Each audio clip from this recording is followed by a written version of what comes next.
महापालिकेच्या निवडणुकीमध्ये बंडखोरी शमवण्यासाठी सर्वच पक्षांनी प्रयत्न केले। मात्र मुंबईमध्ये आधीच चौरंगी लढत असताना अनेक ठिकाणी बंडखोरी कायम आहे। त्यामुळे बंडखोर देखील खेळ बिघडवू शकतात। पाहूयात या संदर्भातला रिपोर्ट।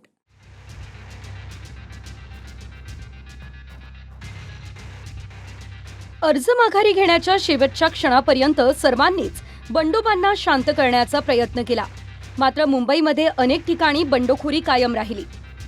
भाजपचा विचार केला तर वॉर्ड क्रमांक 60 मध्ये दिव्या ढोले भाजपच्या बंडखोर आहेत, तर अधिकृत उमेदवार सायली कुलकर्णी आहेत। वॉर्ड क्रमांक 173 मध्ये शिल्पा केळुस्कर भाजपच्या बंडखोर आहेत, तर इथे अधिकृत उमेदवार शिंदेंच्या शिवसेनेच्या पूजा कांबळे या मैदानात आहेत। वॉर्ड क्रमांक 205 मध्ये भाजपच्या जान्हवी राणेंनी अर्ज मागे घेण्यास नकार देत बंडखोरी कायम ठेवली, तर इथे वर्षा शिंदे भाजपच्या अधिकृत उमेदवार आहेत। वॉर्ड क्रमांक 177 मध्ये भाजपच्या नेहल शहा यांनी बंडखोरी केली। इथून भाजपच्या कल्पेशा कोठारी या उमेदवार आहेत। वॉर्ड क्रमांक 180 मध्ये जान्हवी पाठक यांनी देखील अर्ज मागे घेतलेला नाही। इथून महायुतीत शिंदेंच्या शिवसेनेच्या तृष्णा विश्वासराव या मैदानात आहेत। मुंबईमध्ये 15हून अधिक भाजपच्या बंडखोरांनी अर्ज मागे घेतले। विशेष म्हणजे स्वतः मुख्यमंत्री फडणवीसांनी बंडखोरांना फोनवरून चर्चा करून त्यांना शांत केलं। साताऱ्यात साहित्य संमेलनात मंचावर असतानाही मुख्यमंत्री फोनवरून बंडखोरांची मनधरणी करताना दिसले। खरं म्हणजे आपल्या सर्वांना माहिती आहे की मी मंचावर बसून कधी मोबाईलवर बोलत नाही, पण आज आपण पाहिलं असेल मी सारखा मोबाईलवर बोलत होतो।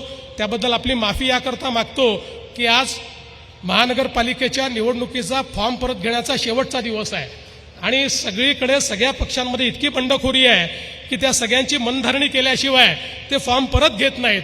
त्यामुळे तुम्ही या ठिकाणी सगळे लोक भाषण करत असताना मधून जे मी बोलत होतो त्या कार्यकर्त्यांना विनंती करत होतो, अरे बाबा फॉर्म परत घे।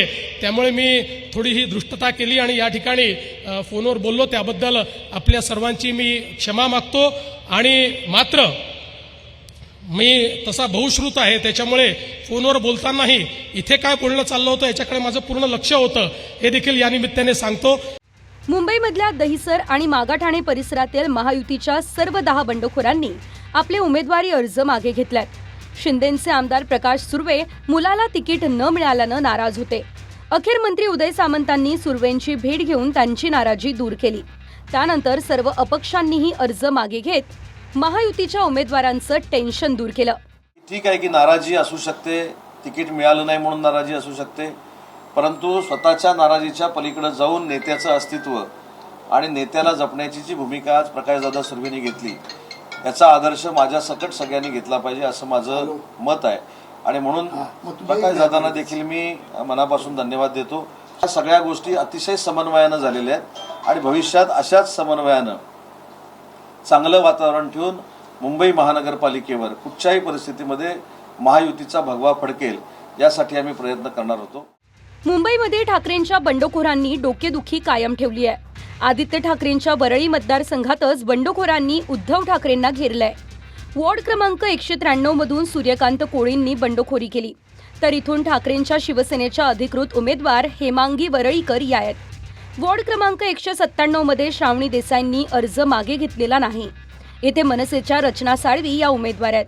वॉर्ड क्रमांक 196 मधून संगीता जगताप यांनी बंडखोरी करत अपक्ष उमेदवारी कायम ठेवली। इथून ठाकरेंच्या शिवसेनेच्या पद्मजा चेंबूरकर या उमेदवार आहेत। वॉर्ड क्रमांक 202 मध्ये श्रद्धा जाधव यांच्या विरोधात शाखा प्रमुख विजय इंदुलकर यांनी आव्हान उभं केलंय। वॉर्ड क्रमांक 205 मधून ठाकरेंच्या शिवसेनेच्या दिव्या बडवे यांनी देखील अर्ज मागे घेतलेला नाही आहे। इथून मनसेकडून सुप्रिया दळवी या रिंगणात आहेत। वॉर्ड क्रमांक 159 मधून कमलाकर नाईकांनी ठाकरेंच्या शिवसेनेच्या प्रवीणा मोजारकर यांच्या विरोधात बंड केलं। उद्धव ठाकरेंचं मातोश्री निवासस्थान असलेल्या वॉर्ड क्रमांक 95 मध्येही बंडखोरी झाली आहे। ठाकरेंच्या शिवसेनेने हरीश शास्त्रींना उमेदवारी दिली, तर माजी नगरसेवक चंद्रशेखर वायंगणकर यांनी अर्ज मागे घेतलाच नाही। 8-8 वर्षांनी महापालिकांच्या निवडणुका होत असल्यानं इच्छुकांची संख्या अधिक होती। त्यातच मुंबईमध्ये चौरंगी लढत असताना आपल्याच पक्षातल्या बंडखोरांनी त्या पक्षाचं टेन्शन कायम ठेवलंय। Bureau report, TV9 Marathi, Mumbai.